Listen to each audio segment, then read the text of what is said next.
I'm not the kind of guy who overshares, but I feel like I need to get this off my chest. My name's Tom. I'm 36 and I live in Chicago. I've been married to Rachel, 33, for 8 years. No kids. Thank God for that, because what I'm about to tell you is a complete mess. Rachel and I met in our late 20s at a party hosted by mutual friends. She was fiery, confident, and had this wild energy that drew people in. I fell hard for her. She's in marketing and has always been the social butterfly, while I work in tech, which means I'm more the quiet observer type. I like that about us. We balance each other out. For most of our marriage, I thought we were solid. Sure, we had the usual fights about chores or money, but I thought we were a team. Rachel had always been upfront about wanting to live a fun, spontaneous life, and I tried to support that, even when it meant putting up with her impulsive shopping sprees or her endless nights out with her girlfriends. It wasn't obvious at first. Rachel was always busy with work events and happy hours, so her late nights weren't unusual. But there was this shift in her energy. She was more distant, like she didn't even see me half the time. She started spending more time on her phone, texting nonstop, and laughing at jokes she wouldn't share. When I asked who she was talking to, she'd just say, "Oh, it's Ashley," or "just work stuff. You wouldn't get it." Her behavior wasn't the only thing that changed. Rachel started taking Ubers everywhere, even when her car was perfectly fine. "I don't want to deal with parking," she'd say. But she was taking them at weird hours, like at 11 p.m., when she was supposedly just meeting Ashley for a drink. I didn't think much of it at first. I trusted her. We'd been together for years, and while she could be a bit self centered at times, I never thought she'd cross the line. Turns out I was wrong. So, so wrong. I'll get into the details soon. Let's just say the cracks in our marriage were only the beginning. Things were about to get a lot worse. It started with Rachel being glued to her phone. Now, don't get me wrong, Rachel's always been active on social media. She'd scroll Instagram or Facebook for hours, liking posts and uploading stories about our life. But this was different. She started being secretive, locking her phone, turning it face down on the table, and getting defensive if I even glanced at it. One night, I casually asked her, "Who are you texting so much?" She rolled her eyes and snapped, "Can't a girl talk to her friends without being interrogated?" Her tone stung, but I let it go. I didn't want to be the controlling husband, you know? But the uneasy feeling in my gut wouldn't go away. Then came the Ubers. Like I said before, Rachel started taking rides everywhere, even when it didn't make sense. She'd call an Uber to go downtown for work events, even though she used to take the train or drive herself. I asked her about it once, and she brushed me off. "It's just easier," she said, shrugging. "You know how much I hate parking in the city." I wanted to believe her, but something about it felt off, especially when she started getting home later and later. "Traffic," she'd say, or "we grabbed drinks after the meeting." But the thing that really got to me was her attitude. Rachel was always confident, but lately she'd been acting downright dismissive. If I brought up anything that seemed even slightly suspicious, she'd laugh it off or act like I was being crazy. One time I joked, "Maybe you're having a secret affair with your Uber driver." She smirked and said, "If I were, you'd never know." Dot. It was meant to be a joke, I think, but it left a sour taste in my mouth. Who says that? Uh, the worst part? Rachel started getting more distant, even when she was home. We used to spend Friday nights binge watching shows together, but now she'd head to bed early, claiming she was exhausted. Or she'd sit on the couch scrolling through her phone, completely ignoring me. Then, at first, I tried to rationalize it. She's just stressed, I told myself. Work's been busy, and she's probably tired. But deep down, I knew something was wrong. I just didn't have the proof yet. If I thought Rachel's behavior was just a rough patch, I was kidding myself. Her changes weren't temporary, they were getting worse. Rachel's work events became a regular thing, but the details never added up. She'd leave dressed to the nines, wearing heels and outfits she hadn't worn in years, clothes she didn't even put on for our date nights anymore. When I asked her where she was going, the answers were vague. "Oh, just a client dinner," or "Ashley and I are networking at this new bar downtown." So, networking? Since when did PR involve late night cocktails? One night, she came home after midnight. stumbling slightly and reeking of alcohol and perfume. I tried to ask her how the work event went, but she just waved me off. I'm too tired for questions, Tom, she mumbled, heading straight to the shower. Her phone dinged as she disappeared into the bathroom, and for a split second I thought about checking it, but I hesitated. We'd always had this unspoken rule about not snooping, and I didn't want to cross that line. At least, not yet. Instead, I started paying more attention. The next time she called an Uber, I checked the app on her tablet while she was out. She'd forgotten to log out, and curiosity got the better of me. I clicked on the trip history, expecting to see straightforward rides from our apartment to downtown. What I found didn't make sense. The destinations were all over the place: restaurants, random streets, even a park. And some of the pickups were from locations I didn't recognize. One ride stood out: a drop off at a hotel near O'Hare Airport. I stared at the screen, my heart pounding. What reason could she possibly have to be at a hotel?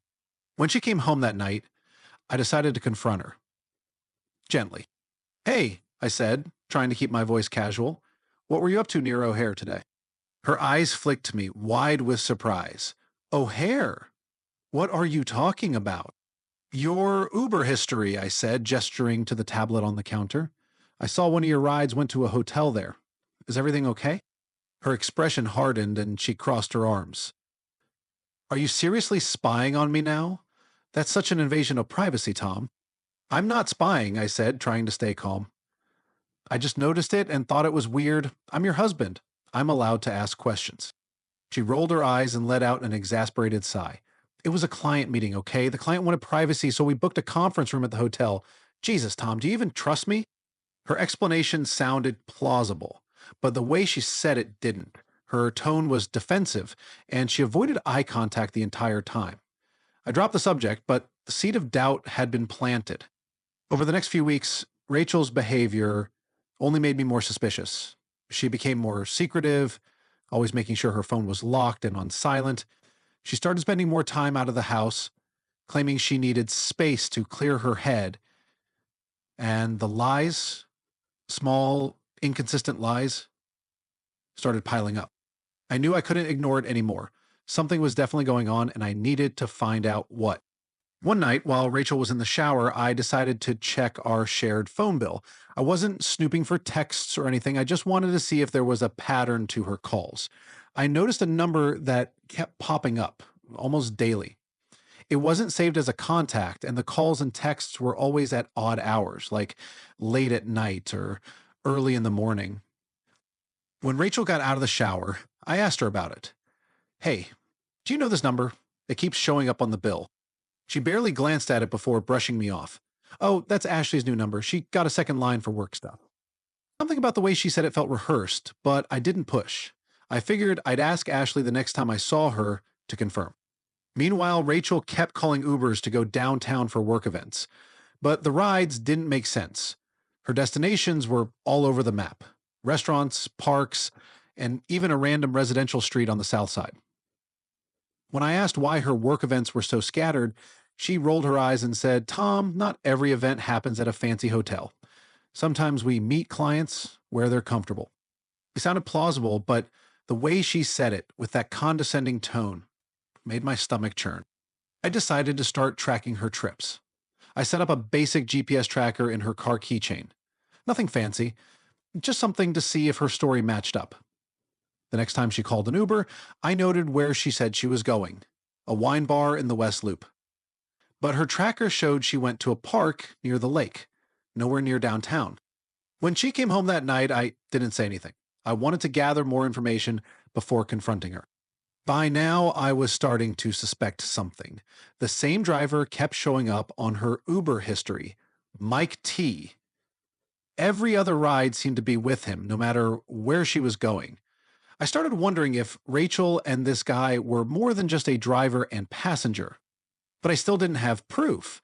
I was in this weird limbo where my suspicions were growing, but I couldn't confront Rachel without looking like a paranoid idiot. I decided to wait, to gather more evidence, to catch her in a lie she couldn't wiggle out of. Rachel's Uber trips were becoming more frequent, and her excuses were getting thinner. One Friday night, she claimed she was going to a work happy hour downtown. She left the apartment all dressed up, heels, makeup, the whole 9 yards. But the tracker showed her stopping in a residential neighborhood on the north side, nowhere near any bars or offices. When she got home, I asked her how the happy hour went. She smiled and said, "It was fine, just the usual small talk and free drinks."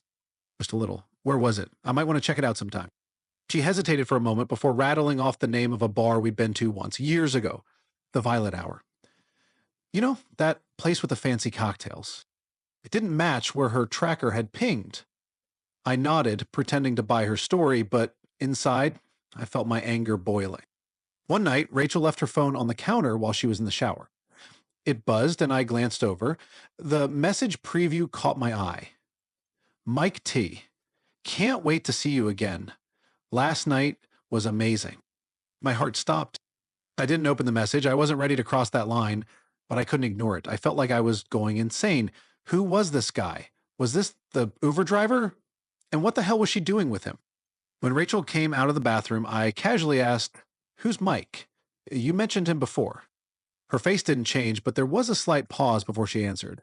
"Oh, just a coworker. He's new on the team." And I knew she was lying. Her tone was too breezy, too casual, but I let it go, pretending I didn't notice. A few nights later, I woke up around 2 a.m. to the sound of Rachel talking quietly in the living room. I got up and peeked around the corner. She was on her phone, whispering into the receiver. "I miss you too," she said, her voice soft but playful. "Now he's asleep. Don't worry." I froze, my stomach twisting into knots. She was talking about me. She hung up after a few minutes and slipped back into bed, acting like nothing had happened. I lay there awake, my mind racing. I couldn't deny it anymore. Something was going on. But I wasn't going to confront her yet. I needed more. I needed undeniable proof. After the late night phone call, I knew Rachel was hiding something, and I was done sitting on the sidelines. I decided I had to catch her red hand. The GPS tracker on her keychain had been a game changer, and I was determined to put it to use. The next time she claimed she was heading out for drinks with coworkers, I followed her.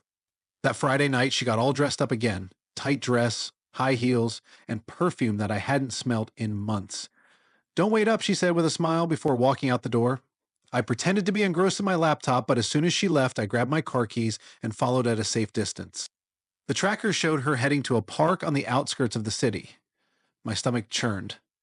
No one goes to a park at night for drinks. I parked about a block away and walked toward the location on the tracker. It was dark and the lot was nearly empty except for a few scattered cars. Then I saw it. Mike's black sedan, parked in a secluded corner. The car was running, the windows slightly fogged. I crept closer, staying low and moving quietly. My heart was pounding so hard I thought they might hear it. When I was just a few feet away, I crouched behind a bush and looked through the windshield. There they were, Rachel and Mike. She was straddling him in the driver's seat, her hands tangled in his hair, their movements unmistakable. They were completely lost at the moment, oblivious to the world around them, oblivious to me. But I couldn't believe what I was seeing. The woman I'd spent nearly a decade with, the woman I thought I'd build a life with, was having sex with a stranger in a car in the middle of the night. I wanted to burst out, to scream, to drag her out of that car and demand answers. But I stopped myself. I pulled out my phone and started recording. It was the hardest thing I've ever done. But I knew I needed proof. Undeniable, irrefutable proof. I sat in my car afterward, staring at the footage, my hands trembling. I didn't cry. I didn't scream. I just felt hollow. Betrayal has a way of breaking you in ways you don't expect. It wasn't just anger. I felt stupid, humiliated, like I'd been played for a fool. Rachel came home a couple of hours later, slipping into bed like nothing had happened. I lay there beside her, pretending to be asleep, while every fiber of my being wanted to confront her right then and there. But I held back. I wasn't ready yet. I needed to plan my next move. I decided I needed to confront her, but I wanted to do it on my terms.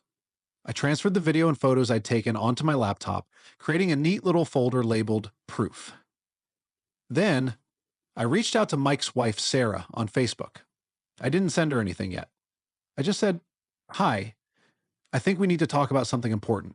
Can you give me a call?" She responded within an hour, and we set up a time to talk the next day. With that in place, I finally confronted Rachel. It was Sunday evening.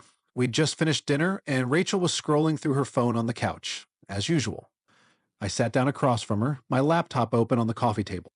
"Rachel," I started, trying to keep my voice steady, "we need to talk." She barely looked up. "What's up?" "I know about you and Mike," I said flatly. "If anything," her head snapped up, her eyes wide. For a split second, she looked genuinely shocked. Then her expression hardened. I turned the laptop toward her and hit play on the video. The color drained from her face as the footage of her and Mike in the car filled the screen. "How about you explain this?" I said, my voice cold. She sat there in stunned silence for a moment before stammering, "It's not what it looks like." I laughed bitterly. "Not what it looks like? You're literally having sex in his car, Rachel. What else could it possibly be?" She switched gears immediately, her voice rising. "How dare you spy on me? That's a complete invasion of my privacy." "Privacy?" I shouted, finally losing my temper. "You're cheating on me, Rachel. Don't try to make this about me." She crossed her arms, her face twisting into a sneer. "Fine. You want the truth? Yeah, I've been seeing Mike." "So what? Maybe if you weren't so boring, I wouldn't have to go looking for excitement somewhere else." Her words hit me like a punch to the gut. I stared at her, barely able to process what I was hearing. "Boring," I repeated. "I've spent the last 8 years trying to build a life with you, and this is how you repay me?" She rolled her eyes. "Oh, spare me the victim act, Tom. You're not perfect either." I didn't bother arguing. There was no point. She wasn't sorry. She wasn't remorseful. She was just cold. "I'm done, Rachel," I said, standing up. "I'll be filing for divorce tomorrow. And just so you know, I've already contacted Mike's wife." And I just complete that. By Mike. Her eyes widened. "You did what?" I didn't answer. I grabbed my keys and walked out the door, leaving her sitting there in stunned silence. The next day, I spoke with Sarah. She was kind, polite, and completely blindsided by what I told her. When I sent her the proof, she broke down in tears. "I can't believe this," she said, her voice shaking. "We've been married for 10 years. We have kids." My heart ached for her. She didn't deserve this any more than I did. We talked for a while, and she thanked me for telling her the truth. She promised to handle things on her end, and I wished her the best. After I walked out of the house that night, Rachel started blowing up my phone.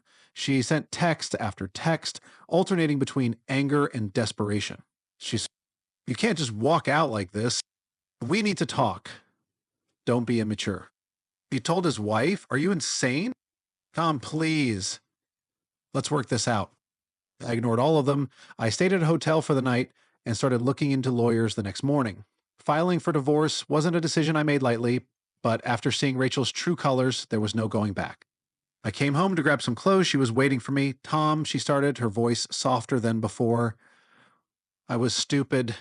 It didn't mean anything. It's you I love." I stared at her, amazed at how quickly she could switch gears. "It didn't mean anything?" I repeated. "You had sex with another man. Repeatedly. You lied to my face for months. How the hell does that not mean anything?" She started crying, but I wasn't buying it. "You're only upset because you got caught," I said, grabbing my bag. "We're done, Rachel. I'll have my lawyer contact you." Meanwhile, Sarah didn't waste any time confronting Mike. She called me later that week to tell me what had happened. Apparently, when she showed him the video and photos, he tried to deny it at first. "It's not what it looks like," he said, which made her laugh bitterly. "You're screwing another woman in your car, Mike? What else could it possibly look like?" When he realized the jig was up, he switched to begging. "It was a mistake. I'll never do it again. Please, don't ruin our family." Sarah wasn't having it. She filed for divorce the next day and immediately took steps to secure custody of their kids. Since Mike was an Uber driver and didn't have a steady income outside of that, she also filed for spousal and child support. By the time she was done with him, Mike was left with almost nothing. Rachel didn't fare much better. Word about the affair got out thanks to our mutual friends. At first, she tried to spin the story, claiming I was being controlling and overreacting. But when I shared the evidence with a few trusted people in our circle, her lies fell apart. Her job in PR, which was all about reputation, became a nightmare. Clients didn't want to work with someone whose personal life was a train wreck, and her boss quietly pushed her out of the company within weeks. She moved out of her apartment shortly after I filed for divorce, crashing with her sister in the suburbs. The last I heard, she was working at a small firm and trying to rebuild her life. As for me, the divorce process was surprisingly smooth. Since we didn't have kids or shared property, the paperwork was straightforward. Rachel didn't fight me on anything. She knew she was in the wrong.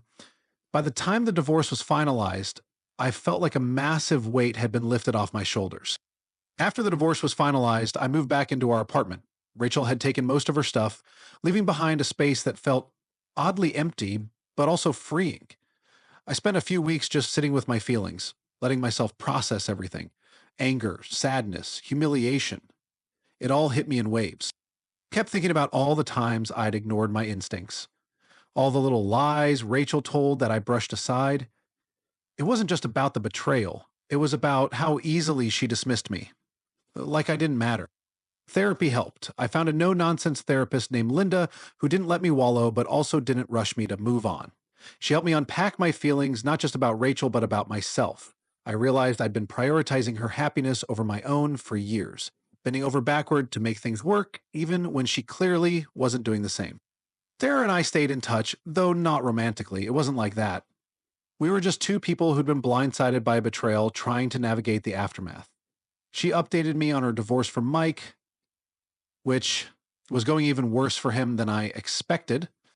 Turns out Mike hadn't just been cheating with Rachel. Sarah found out he'd been seeing other women too, some of whom were passengers he picked up while driving for Uber. She used this information to strengthen her divorce case, and by the end of it, she'd taken full custody of their kids and most of their shared assets. Mike was left with nothing but his car and a mountain of child support payments. Sarah said she didn't regret a thing. He made his bed, she told me. Now he can lie in it, alone. Once the emotional chaos settled, I started focusing on myself. I threw myself into work, taking on new projects, and even getting a promotion. It felt good to have something stable in my life again. I also reconnected with old friends, people I'd drifted away from because I was too busy trying to keep Rachel happy. They welcomed me back with open arms. No judgment, just support. One of them, my buddy Kevin, dragged me out to a Cubs game where I actually laughed and felt normal for the first time in months. Travel became my escape. I booked a solo trip to Colorado, hiking through the Rockies and letting the fresh air clear my head. It was therapeutic, being out in nature with no one to answer to but myself. Looking back, I realized Rachel's betrayal wasn't the end of my story. It was a wake-up call. I'd spent so much time trying to be the perfect husband that I forgot to take care of myself. Her infidelity hurt, but it also forced me to reevaluate what I want in life and in a partner. And I've started dating again, cautiously. I'm not rushing into anything, but I'm also not closing myself off. If there's one thing I've learned, it's that I deserve someone who values me as much as I value them. All right. The first thing I had to learn was that Rachel's betrayal wasn't about me. It wasn't about my worth as a husband or a person. Her actions were a reflection of her own selfishness and lack of integrity, not some failure on my part. That realization didn't come easy. It took months of therapy and introspection. But once I internalized it, I started to feel lighter, like I was finally letting go of the guilt and shame I'd been carrying. Looking back, there were so many red flags that I ignored because I wanted to believe the best in Rachel. Her secretive behavior, her defensiveness, the weird Uber trips, they were all signs. I brushed them off because I trusted her. I've learned to trust my instincts more. If something feels off, it probably is. Uh, I also realized that our marriage was falling apart long before Rachel started cheating. We stopped communicating somewhere along the way. She withdrew, and I let her. That's not an excuse for what she did, but it's a lesson I'm taking into any future relationships. Open, honest communication is non negotiable.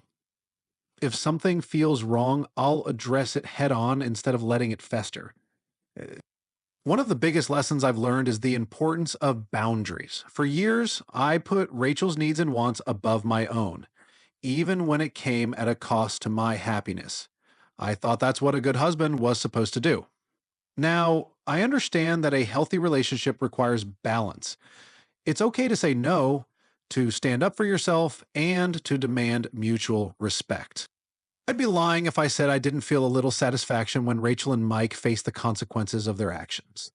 But the truth is, revenge didn't make me feel better in the long run. What helped was focusing on myself, healing, growing, and building a life I'm proud of. Their downfall was just a byproduct of their choices, not something I needed to orchestrate. That I've started to see this whole ordeal as a turning point. It forced me to confront uncomfortable truths about myself and my marriage, and it pushed me to grow in ways I never would have otherwise. I'm stronger now, more self aware, and ready to build a future that's grounded in respect, trust, and love. When Rachel's betrayal first came to light, it felt like my entire world had collapsed. I questioned everything: my marriage, my worth, my ability to trust. But as painful as it was, it also gave me a chance to rebuild, to rediscover who I am outside of that relationship. I've learned that healing isn't linear. Some days you'll feel like you're making progress, and others you'll feel like you're right back at square one. But the important thing is to keep moving forward, even when it's hard. I also learned the value of self respect. Staying in a relationship where you're disrespected, whether through lies, infidelity, or manipulation, is never worth it. Walking away isn't easy, but it's often the best thing you can do for yourself. To anyone reading this who might be going through something similar, here's what I'd say: trust your instincts. If something feels off, don't ignore it. You know your relationship better than anyone else, and your gut is rarely wrong. Don't blame yourself. Someone else's decision to betray you is a reflection of their character, not your worth. Seek support. Whether it's therapy, friends, family, or even an online community like this one, don't try to go through it alone. There's strength in leaning on others. Focus on yourself. Use the time after a breakup to rediscover who you are and what makes you happy. It's a chance to grow, to explore, and to build a life that's truly your own. As for me, I feel like I'm finally in a good place. I've built a life that I'm proud of, one filled with hobbies, friendships, and experiences that bring me joy. I'm open to the idea of love again, but I'm in no rush. For now, I'm happy being me. If this story has helped even one person feel less alone, then it was worth sharing. Thank you, Reddit, for being my sounding board, my support system, and my unexpected source of strength. You've been incredible, and I'm deeply grateful. Thank you for watching. I hope you enjoyed that story. Please subscribe or check my other stories. Bye.